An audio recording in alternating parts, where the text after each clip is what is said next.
Welcome to the Holistic Inner Balance Podcast with Dr. Nicole Cain and Happy Healthy Hadley, your go-to resource for natural mental health and wellness strategies so that you can become the expert of your own emotional and physical well-being. merging modern science with ancient wisdom.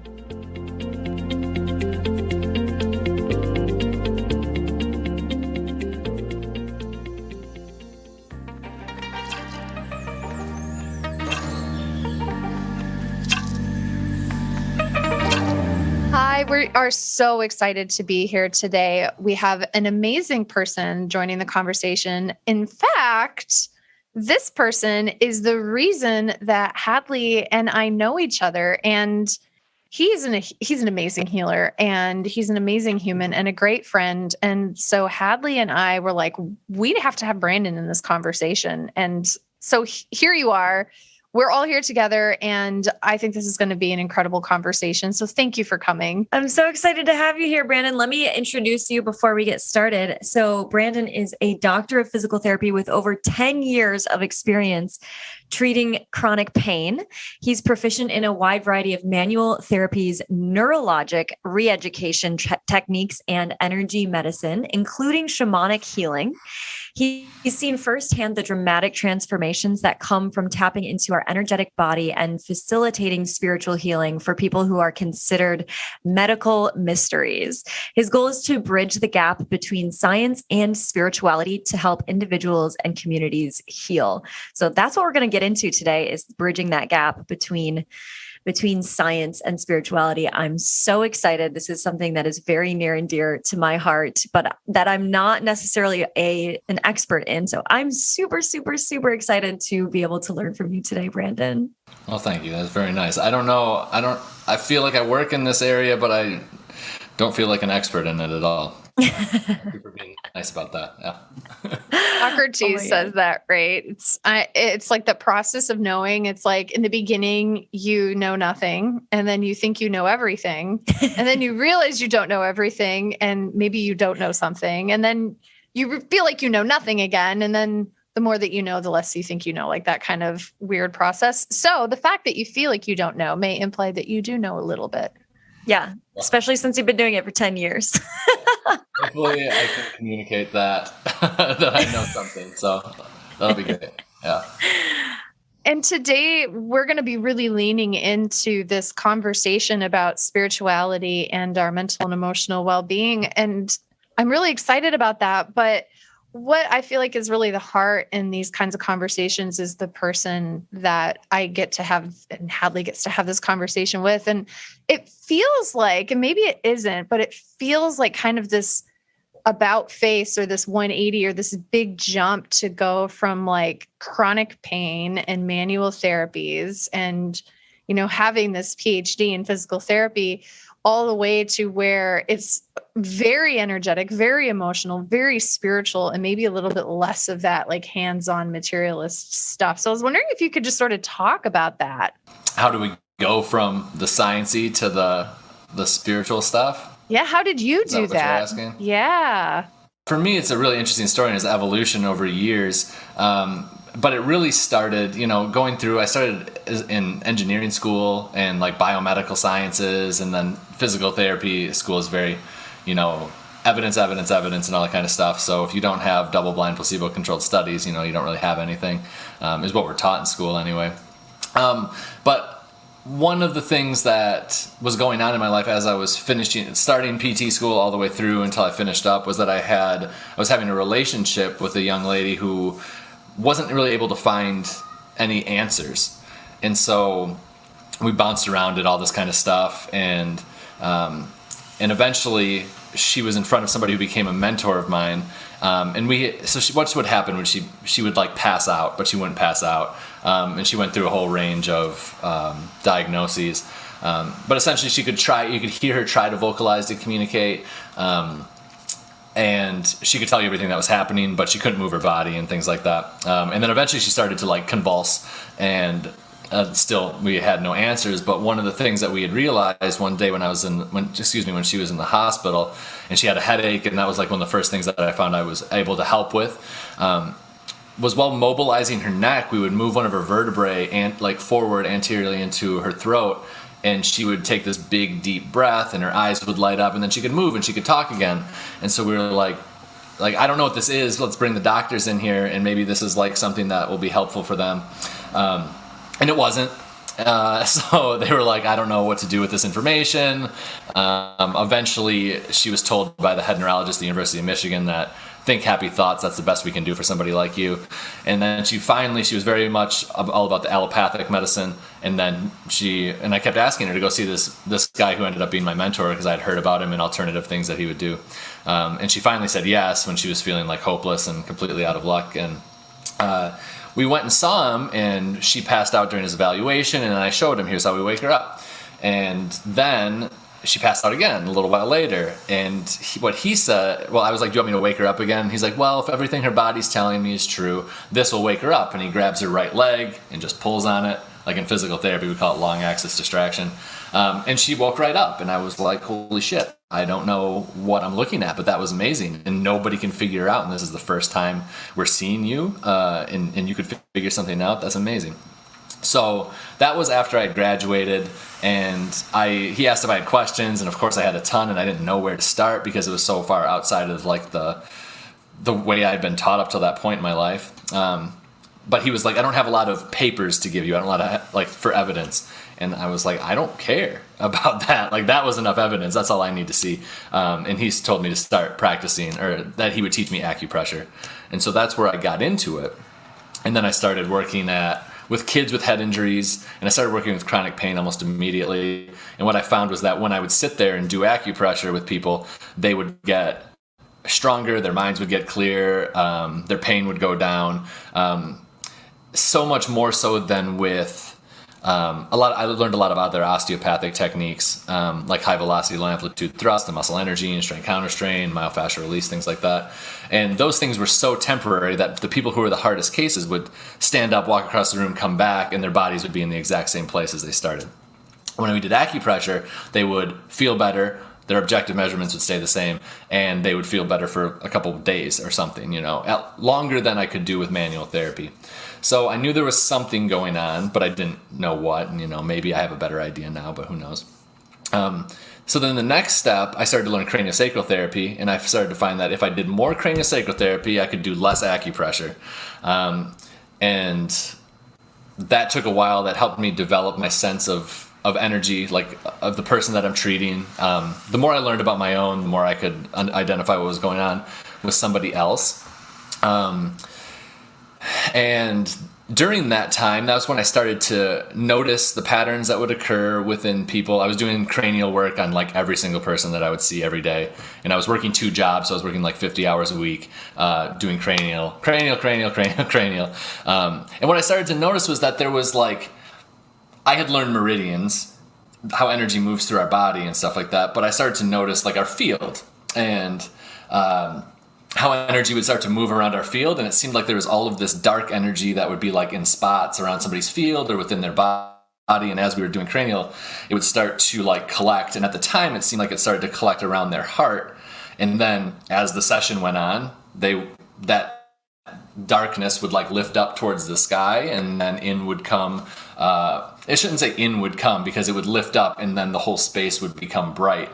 And when we got to that point and I had this question, I was like, I don't know, like I couldn't find anybody who could help me answer it. And so up until that point, somebody would give me a book and it would answer my question, and it was great, and I was learning a whole bunch of stuff, more about like Eastern medicine.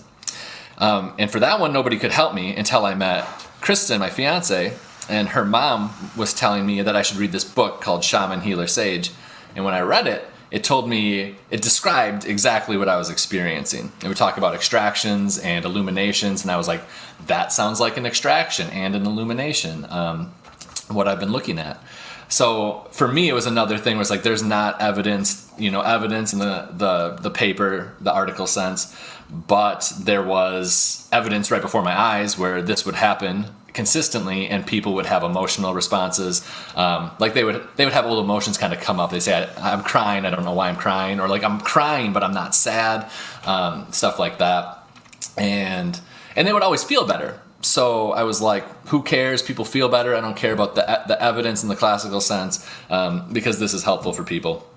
And so I read that book to confirm that I wasn't crazy, and to understand like a little bit more that there are cultures in the world that this is normal for them. That's like a normal part of the healing process. And it was just something that I still feel grateful to be able to be a part of, because it's not something that we were ever taught, at least the schools that I went to. We weren't taught that that's anything that exists or has any value. And eventually, this is like the footnote on it, eventually I learned dry needling, and I can take needles have been the best, most helpful tool for me to do the depth of work that sometimes we need to do with people that are really repressed or really have these deep traumas that are stored in their body manifesting as pain. And it allows me to do more of that energy work or that work in their field when I can keep the energy kind of flowing through their body with the needling. So I found that was like the next step from cranial. Was I started to do the needling stuff, and I would just check their head every now and then to check their rhythm. And I would watch it by the end of like 20, 30 minutes would go back to completely normal, and I wouldn't have to do anything. So I was like, this is an amazing tool. So right now I'm combining the needling with the stuff that I learned energy medicine, and manual therapies, and teaching people how to keep it going with meditation, mindfulness, body awareness, and movement, depending on what's going on with them. So that's kind of where we're at now. I have a question. I know Hadley's like, yes, I have lots of questions too. And I have so many questions. So the way that I teach about symptoms is that they're data about the unique way or ways that our body is out of balance, that our mind is out of balance, that our spirit is out of balance. And so you're making this observation, this medical mystery case that you started with, is that this woman, she's having these syncopal episodes. So she's passing out, but then she still has some cognizance. She just can't exert any voluntary will over her body. And so then there's a corrective intervention. So he distracts, he pulls on the leg, applies an acupressure. Is that right? He applied an acupressure point, or was it just a distraction on the leg? I mean, he would probably, he thinks very much in acupressure, so he was probably thinking about these points I'm holding on the foot as well as combining it with the distraction. Yep. That's my guess. So I'm wondering about when we're thinking about these sort of corrective interventions, like cranial sacral or pulling on the leg or applying acupressure or dry needling and moving energy, is how are we examining the root cause of the symptoms with these symptoms? So to try to clarify my question, I'm kind of thinking it as I go. Like, you would do a physical adjustment on somebody, they'd walk away, and then by the time they came back to you, they were back into a state of imbalance. And it's arguably because you weren't treating the root cause, like the body was adapting to something. So then, but there's a difference with the new type of work that you're doing. And so I guess this long-winded question is how is that treating the root cause? Like, what are you doing that's different? Like, how is the work that I'm doing and described how I learned it? Like, how is that a root cause? Well, it really depends on people. I always kind of preface it, and partially because I'm like used to living in West Michigan and having people be very like opposed to the ideas that we're talking about. But it also depends on people's perspective, because am I going to explain it? I'm not necessarily going to explain it to somebody who doesn't believe in what I'm about to say. But for us now, I believe that our spirituality, our energy, our soul is something that is tangible, and it's not just where you go to church and then somebody blesses you and your soul is better. We all have this ability to connect with our spiritual self and our higher self, or whatever we want to use, or whatever we want to call it. And within that process, there are these parts of us that, in my experience, show up as like denser and more like denser energy, more like earthly energy, that can manifest itself as thought forms or disease processes. And as those things start to be removed from the body, they're usually connected. There's usually something that's connected with some sort of old trauma in our body. And so the way that I look at it is it's a more physical way of moving that density through, in a way, like through our body, through our field, and to wherever it needs to go. Sometimes we go up, sometimes it goes down. That's not for me to decide necessarily, but it seems like as that energy moves, and it's almost like the energy is more of a neutral thing, but then as it moves through our body, we experience what it's been connected to, whether it's a trauma that we've experienced in our life, or if it's something that's like generational that's been passed down to us. So that's the way that I look at kind of getting to the root, and the person has whatever their personal experience is. And most of the time I just see it as like, oh, here's density, and there's some that are more closely held to our body or within our self than others. And so we have to dig harder, work more, use more tools, that kind of stuff to be able to exercise that part of ourselves. Yeah, I really appreciate that differentiation, because I imagine that some people who may listen to this conversation will think, well, I just need new, different tools. But I think that the reason, the why behind why we use a tool is arguably more important than the tool that we use. And it sounds like your why is different, is like you're expressing, like, I'm seeing these energetic densities and I'm moving and things are flowing. And so it's different than like, oh, this person has a subluxation here and muscle hypertonicity here. So it feels like a different way of thinking about it. And therefore it impacts what you're actually doing to support restoration of balance.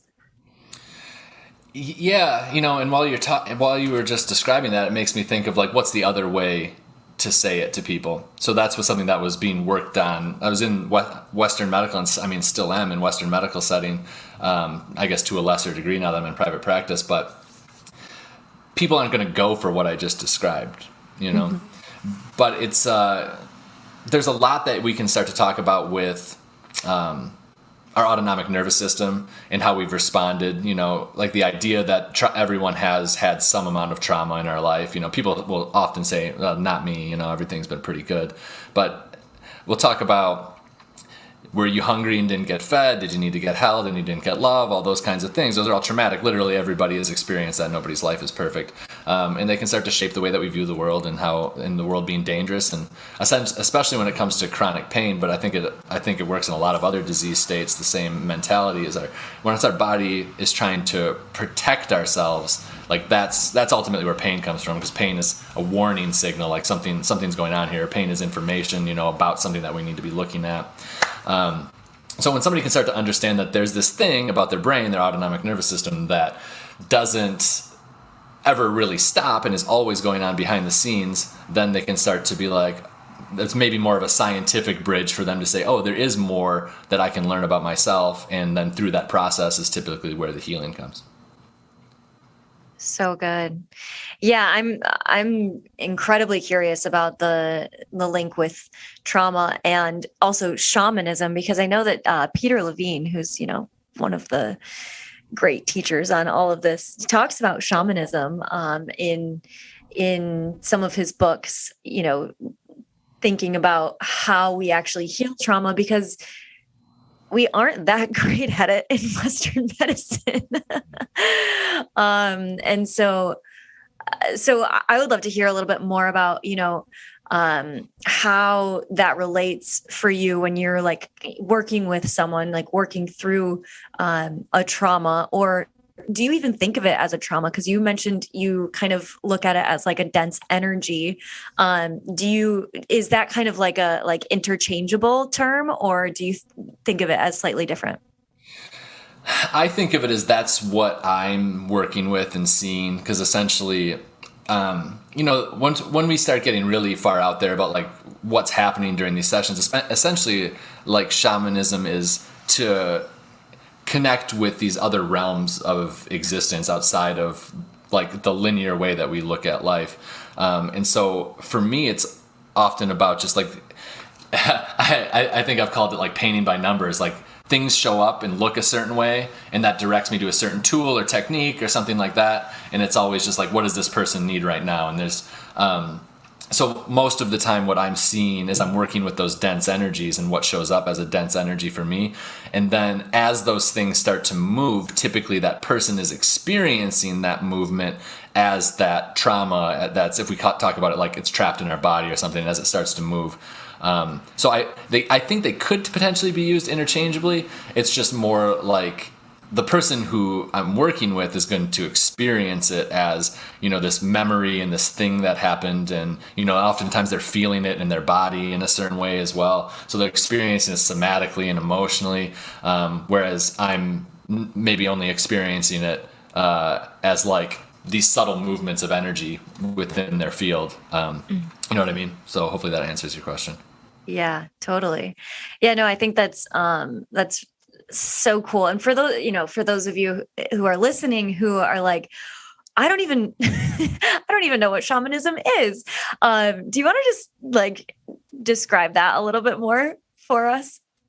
Yeah, it's the word itself is even super loaded. Like just saying like a shamanic healing practitioner or something like that is oftentimes I've had people be like, well, they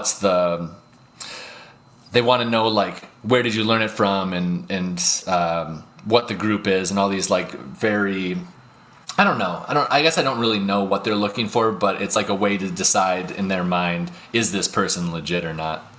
Because I'm a white person, and that isn't the culture that I was raised in. But, it's one of those things where I guess for my own self, it's like that's something that showed up in my life. So I just learned more about it.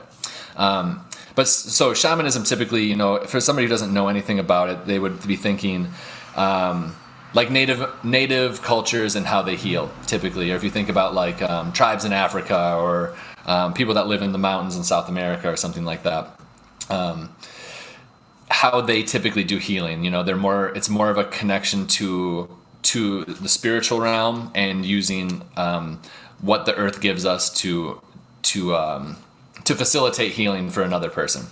I think if you Google shaman, it's somebody who connects with the spiritual realm to facilitate healing, and that's something that we don't ever think about. So it's something that, if people are listening and have no idea what it is, it makes a lot of sense because our medical system doesn't believe that that's a part, we don't say that that's a part of you. So we don't look at it. So that's why we end up with people. I mean, I think that's why we end up with chronic pain in the first place, is because we're not even assessing a system that has a heavy influence on your nervous system, and your nervous system is in charge of everything else.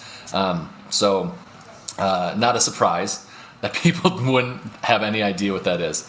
And so the next part I think is tough, is like, okay, so we're going to say that it's somebody who facilitates healing through connection with into the spiritual realms. That still maybe doesn't mean anything. And I'm not sure, maybe you guys have questions or something where we can go a better direction to help people understand, because right now I'm like, if we're thinking that doesn't even make any sense, then it's hard to elaborate. I was sort of thinking about that too, and finding a little bit of personal dissonance in the need to go down that fly bottle and analyze it. But then at the same time, then I found like a lot of those times that there's just not the correct language or maybe even useful language for it. So it is what it is, and it isn't what it isn't. And it can be incredibly useful beyond placebo. As in that case that you described. But at the same time, I feel like this almost sense of protectiveness over people, because I feel like there's this intangible sacredness of our spiritual being. And having somebody who has the authority or has been given the authority or the ability or desire to do an intervention or to intercede in that part of a person's being, I feel like you got to be really careful with that. And so in that sense, it does feel important to define it and protect it. And so, because coming from the naturopathic world, I encountered all sorts of people from all sorts of spectrums, people who identified as witches and people who identified as vitalists. And, so like shamans, and like we went with Peter Bigfoot into the mountains and ate off of the land, and, like just all sorts of spectrums. And I've seen it be incredibly healing, like in the work that you do. And, we've had mutual patients, and the work that you do is amazing. And I've also seen other people be really incredibly harmed by it. So I guess how can I, as somebody who's, let's say I have anxiety, I'm listening to this podcast, I'm like, oh wow, I love what Brandon's saying about spirituality, shamanism. And so what do I do? Just like Google somebody who says they're a shaman and then go? Like what do we do? Like where's the accountability? How do we do that? Yeah, that part's hard because I think anybody can say that that's what they do. So for me, and I don't have a good answer. I really don't. All I know is that having a medical background, in my opinion, is super helpful because then at least you have more knowledge of like what's going on in the body and potentially how to refer somebody that maybe needs something beyond spiritual intervention. Yeah, there's a lot of asking around. I don't necessarily have I wish there was like a good place, but there's lots of places where you search and they'll say, here's the shamans in your area and stuff like that. The best thing that I can come up with right now is, for me, if you try something or if you feel called towards a certain provider, that could potentially be a good way to find somebody. And that, even that in itself, saying that, calling, how connected are you? Like, is it something where you want so badly for somebody to be your healer that you're going to say, I was called to them and so they're going to be my healer? I don't know. I think it's a great question, Nicole, because I really don't know the answer. Yeah, neither do I. I'm sort of hoping you did. Hadley, your only hope. What do you got? Yeah, it is hard because, and I've seen this before where, especially in the spiritual world and like the self-help world and stuff,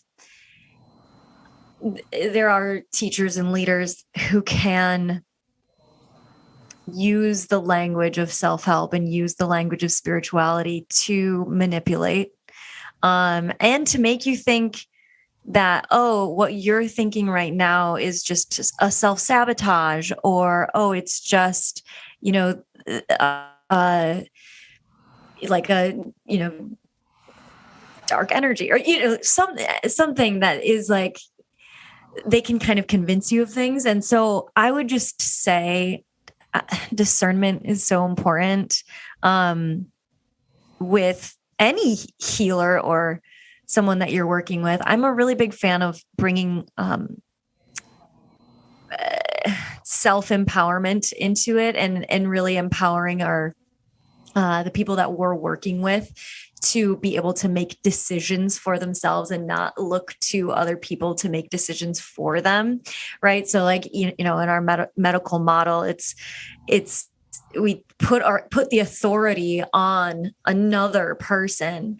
And so I'm just, as someone who is a teacher and, who helps people with this stuff, for me, it's all about, I don't have the answers. I'm not going to give anyone any answers. Rather, I'm going to just ask questions and see what they come to for themselves.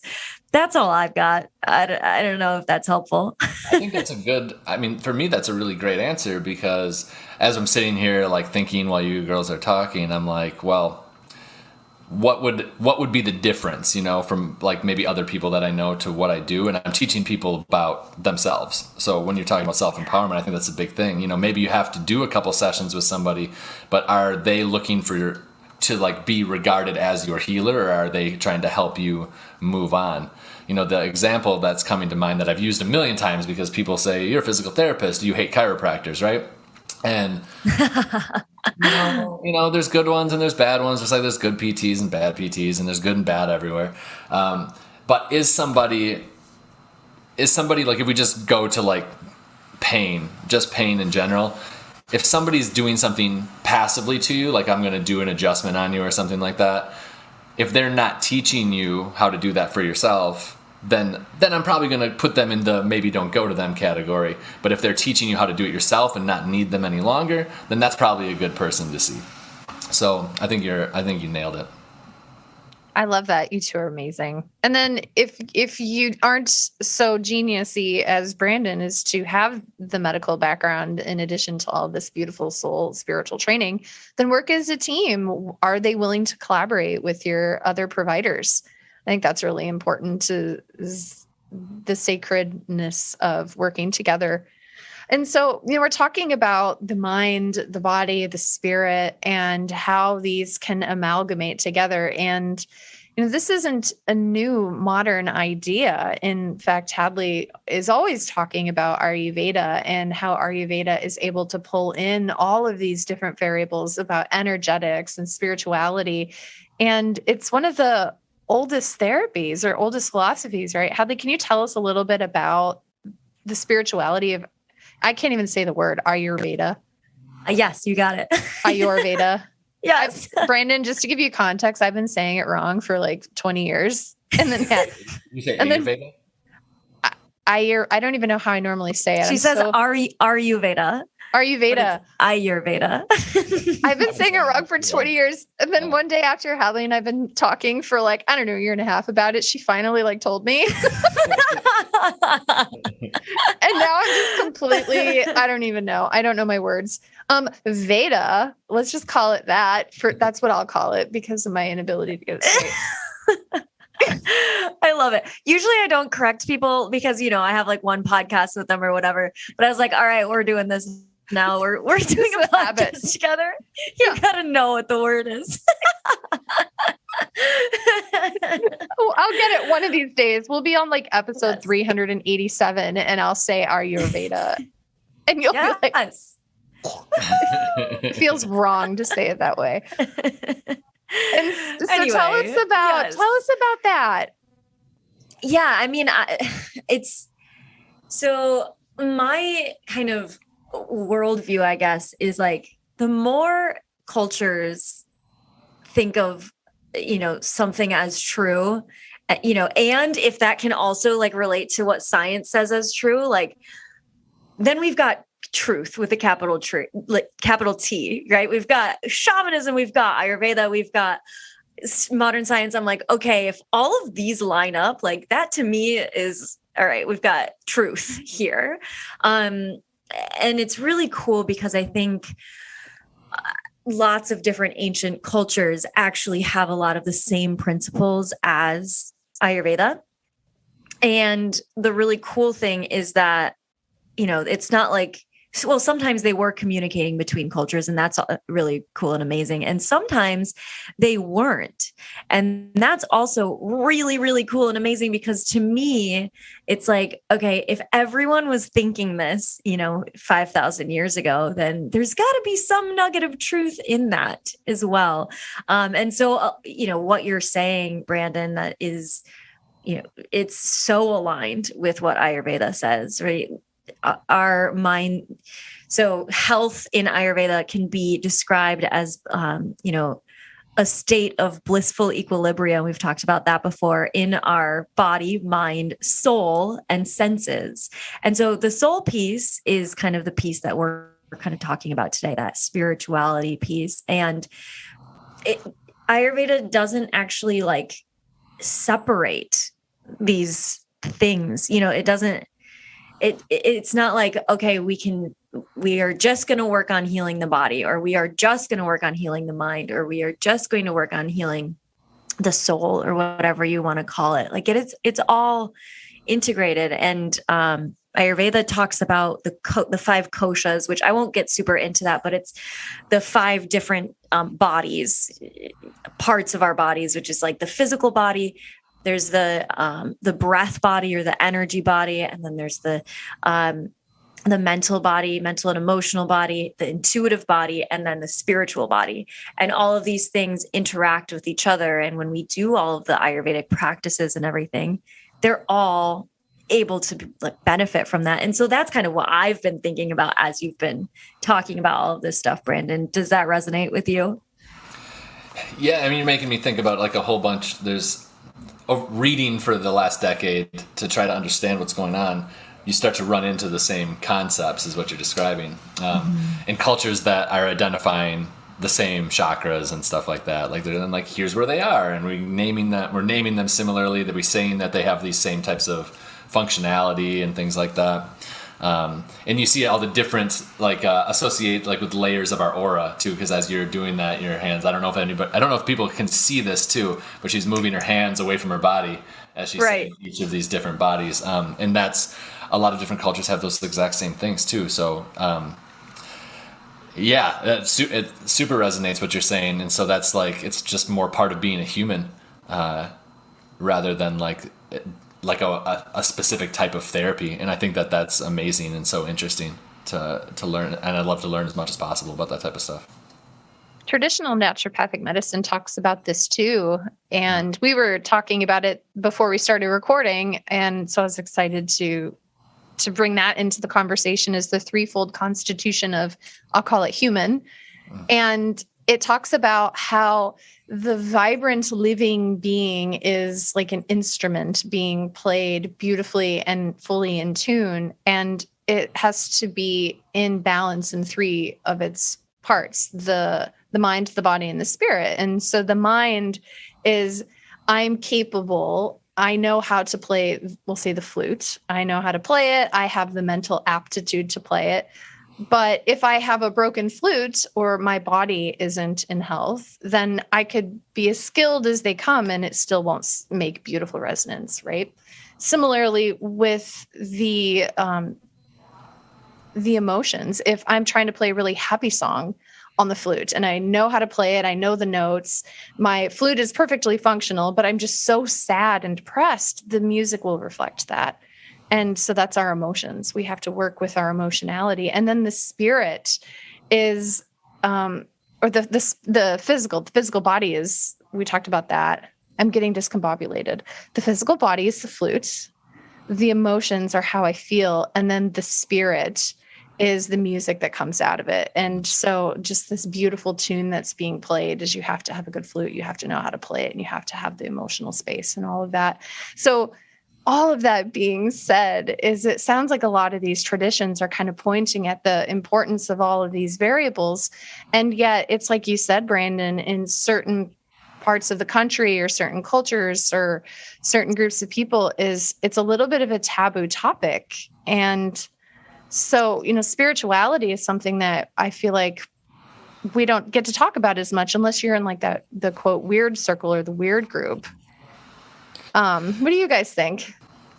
I think that that's true, at least in the culture that we're living in, I feel like other cultures, it's maybe not necessarily as taboo and it's just so normal. But my experience being a white person that was raised with like Christian, around a Christian church and stuff like that, is your spirit is separate. That's something that church that's the most you're going to learn about it, and it's not true for everybody, but that's the way it seems to be the most common, is somebody else has authority over that part of you, and they live in a church. And it would probably be a whole nother podcast to start to talk about how the church has been using faith, like weaponizing faith, to be able to have power and stuff like that. So not only are you entrusting somebody else to it, but somebody else who's like part of a system that maybe isn't even looking out for your best interest. So now I forgot what the question was, but obviously that needs to change. Yes. And people need to be like, I am my own spiritual authority. It's not for somebody else. But then, our culture being what it is, it's going to take some preschool education stuff. Like, what is this? How can you connect with it? All that kind of stuff. Yeah, totally. I think that the idea that our spirit and our body is so separate that's a really good point. That I grew up within the Christian tradition as well. And, there are parts of the Christian tradition that I still love and I still use. And, so, not to knock on it, but, I think that it is really interesting how a lot of people think of the physical realm, like, the material realm or whatever, as that is bad. That is sin, right? Any like carnal desire or anything is like, that's it's all bad. Or, we talk about assigning morality a lot on this podcast. And, I'm not a huge fan of assigning morality to things. And I think if we can bring in the realm of spirit and spirituality with our bodies and within our bodies, and we can integrate that, that's where bliss comes from. For me personally, I don't know about you guys, but like, that's when I feel like, yes, like here's God. Hello. Right.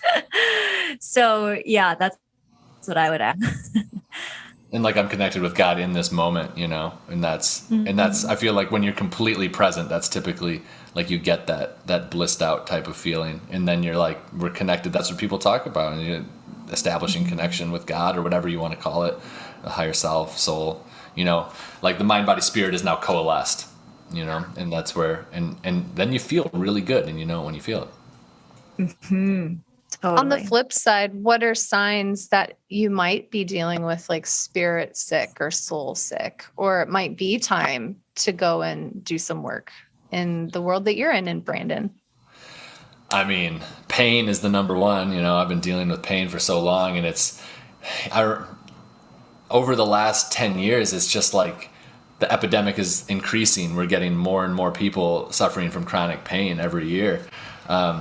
And I think a big part of that is what we're talking about right now, because we're so disconnected from like who we really are. And we're just kind of like, we got to do the steps that we're predetermined to live life. And that's what it is. And, and along the way we get disease and pain. But I think the basic stuff is anxiety, depression, pain, especially if you're not getting resolution with a more traditional means within like the way that our system is already set up, then that's always like start looking elsewhere and into more it shouldn't even say alternative things, because nutrition is an alternative, but it kind of is in our system. But yeah, basically you're not getting answers because that's the way everybody's going to start. I don't know what your podcast crowd is like, but because maybe they're more of this mindset. But for somebody who's listening that's not, and they're just like, medical system is where you go when you're sick, if you're not getting answers, then that's the time to start seeking elsewhere. It's probably the best way to look at it, because if you're getting answers, then people probably aren't looking elsewhere unless they're trying to maximize their health or something like that. Yeah, like Hadley said, bliss. Yeah. I would like a little bit of that. I feel like that sounds it sounds fantastic. It'd be nice. A little daily dose would be fantastic. Yeah. Yeah. Yeah, totally. Well, and I have actually done some of this work with Brandon, and it is incredible. I can say this from firsthand experience. And now I know how to do some of this stuff with myself, because Brandon is amazing and he teaches you how to do stuff for yourself. And that's where I find bliss, is being able to, get into my body and just feel the spirit and energy kind of moving through my body and just paying attention to that. And that to me is like, that's where bliss is in my life currently. So cool. So even if you're not sick, soul sick, this is still great stuff. If you're sick, it means get moving on this stuff. And ideally, you're going to ride that trajectory and find your own practices and stuff like that. That's what I cross my fingers for the people that I'm working with, is like, hopefully that's like the work that we did was what they needed to be able to do it on their own and continue going, not just to be like, oh, symptom free, which a lot of people, I'm symptom free, so I'm good to go and we'll settle into old routines again. But yeah, so I really appreciate first just saying such nice things about me, but also that, you're doing that you're finding that for yourself. I think that's amazing. Yeah. Thank you. And thank you for teaching me. You're welcome.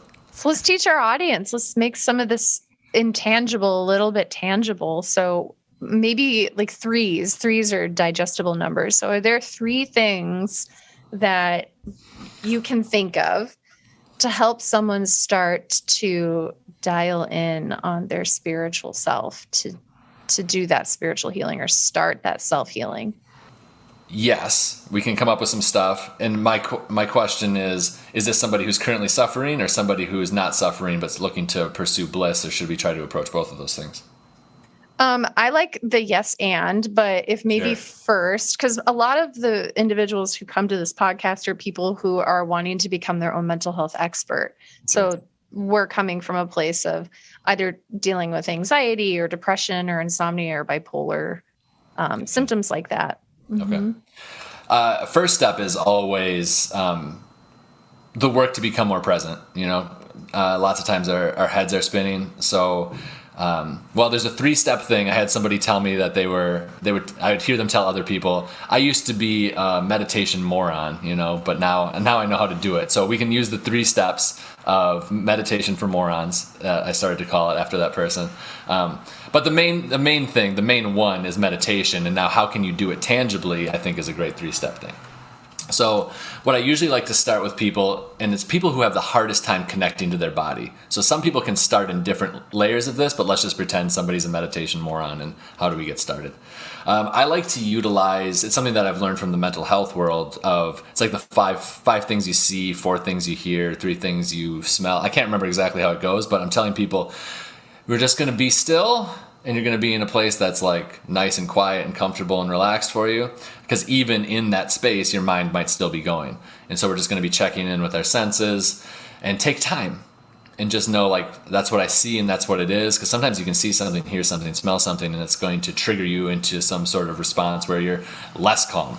And in those moments, take note of that, and maybe you need help from somebody to deal with like what that trigger is. So, but assuming that none of this stuff is triggering, we're just going to go through each of our senses, even to taste and smell, and we're just kind of monitoring as your mind quiets down, because that would be the goal. Like success, if we're going to call something successful, successful completion would be like, my mind's not thinking, it's not racing so much, great. And then you're going to pay attention to what your body feels like. And then to get into the body, I usually just start with a belly breath, which is really basic. The only thing I will usually tell people is where your diaphragm is. So if you follow your sternum is like your breastbone. It goes down the center line of your body, and then eventually you'll get to the bottom of it where you won't feel it anymore, and it'll just be soft. That's where your diaphragm is. And so when you breathe in, your diaphragm should expand. So if you rest your hand in that location I just described, your belly will rise up. If you're laying on your back, up towards the ceiling. But if you're sitting up, it'll just expand out, towards the wall in front of you or whatever's in front of you. And that's all you're going to pay attention to now that your mind is more calm. Breathe in, and your belly expands, and breathe out. And then it's going to sink back down. And that's all you're going to do. And for, a couple minutes, I wouldn't time it, but we're going to go from mind is more quiet, breathing with the belly, until the body is more quiet as well. And you might start to feel things letting go, and maybe your body's starting to shift and you need to move to accommodate for this letting go that's occurring with your body. And then, like I said, that's going to take a minute, but we're going to fast forward because of what we're doing right now. The next thing that I like to do that I think is amazing, and the only reason, I guess, in my practice that I started adding these other things is because I couldn't get people to get the effect from this next breathing, and it's my favorite, so let's go for it. All you're going to do is imagine there's a hole in the top of your head. If you're familiar with your chakra system, that's your crown chakra. If you're not, it doesn't matter. A hole in the very top of your head. Like if when your parents or somebody says, good posture is, imagine that there's a string on the top of your head and it's pulling you up. That very, very peak of your head, crown of your head, there's a hole in that. As you breathe in, you're imagining that the air that you're breathing in is coming in through that hole. And as you exhale, it's moving down through your body and then out your arms and your legs. And then the next breath is just the opposite. And we're going to be breathing in through our arms and legs. That breath is moving up through our body. And then we're exhaling out the top of the head. Next breath, switch directions, in through the hole, out through the body. Next breath, in through the body, out through the hole in the head. And then you're just going to keep going back and forth and back and forth. And me just describing it right now, I start to feel like, that's good. I'm going to relax and lay down. But it's not necessarily always that easy for people. It takes practice to be able to kind of rewrite these neural pathways and be able to get to that place. But that's my 3 steps. And I think that's it's something that anybody can do at any time, and it's free. So that's my highest recommendation. So that's why people aren't talking about it, because it's free. You'd hear a lot more about it if you could monetize, and people are monetizing it, I would imagine, in the self-help world. Yeah, totally. But I'd like to give away everything for free, and then if you need me, I'll help you. But do it yourself, people. That's what I want. Yeah. So start by being more present and notice your senses, notice your body, and then the reverse direction breathing, first down through the vertex and out through the extremities, and then reverse in through the extremities and out through the top of the head. Mm-hmm. That's great. Yeah. Something else that I loved that you said was like, so in step number 2, as you settle your body down, it's not about just being perfectly still.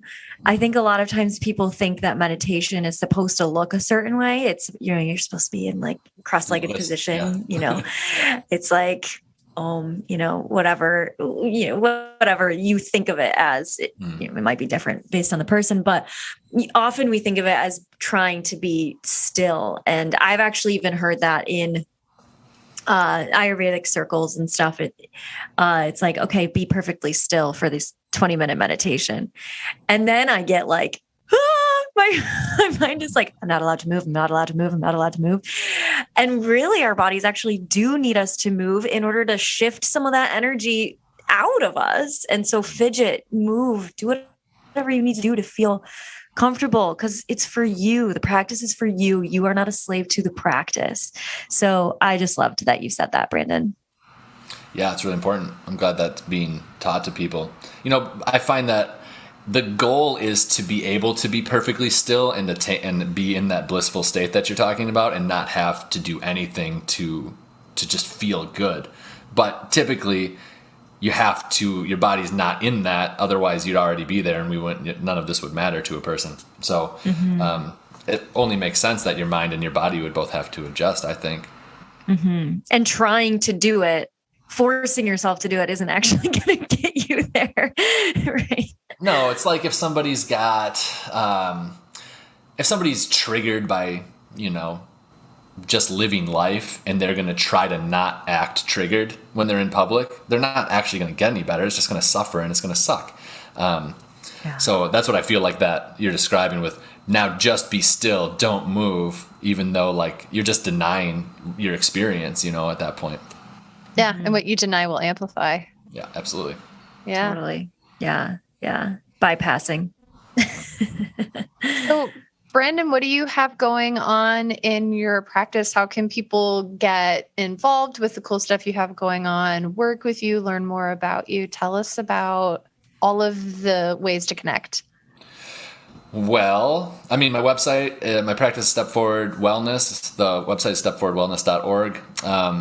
On there, there's just a little bit about me, and people can sign up for, if they're in West Michigan, in-person integrative physical therapy or energy medicine. And I'm offering virtual pain coaching, is what I'm calling it, in combination with what I'm calling the nervous system reset, which is essentially helping people walk through what we began today.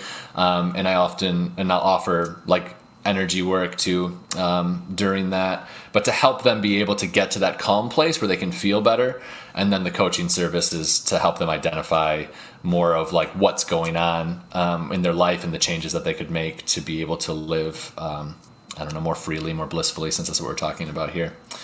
So that's my personal practice, and that's like my main focus. But there are, one of them I don't think people can get involved with yet, but I'm really super excited about working with, he's a professor at Grand Valley State University, a biomedical professor, and we're going to be doing a study. We're in like the planning, like writing our protocol and stuff like that to get physiologic measurements for the stuff that we're doing. It's basically just going to be me recording what's going on, what I'm doing, and we'll have the client give feedback after, but we'll be measuring.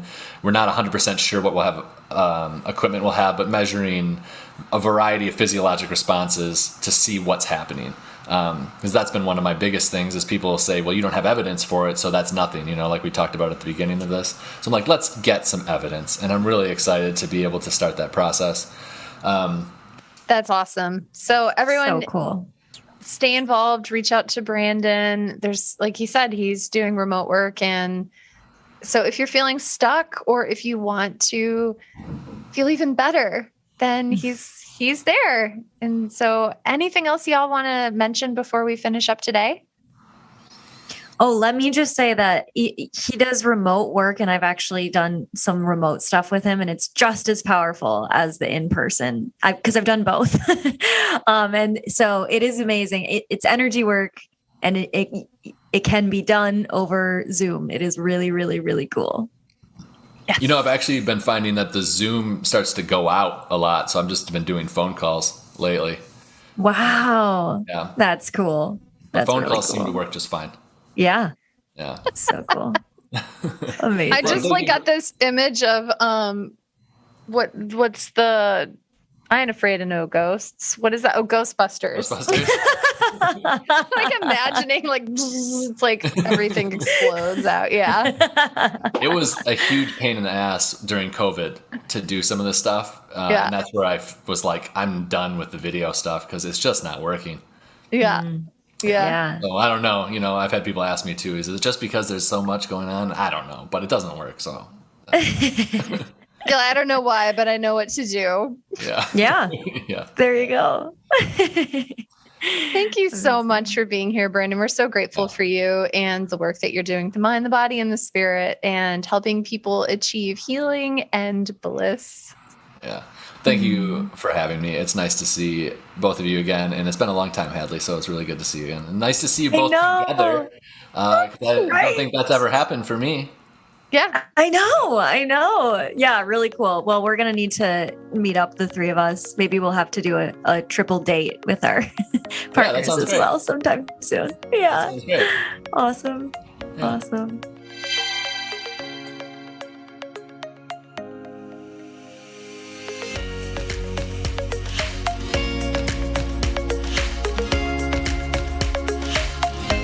The recording you just listened to consists of the personal opinions of Dr. Nicole Cain, a naturopathic doctor with a master's in clinical psychology, and Happy Healthy Hadley, an Ayurveda expert with a master's in health behavior and health education.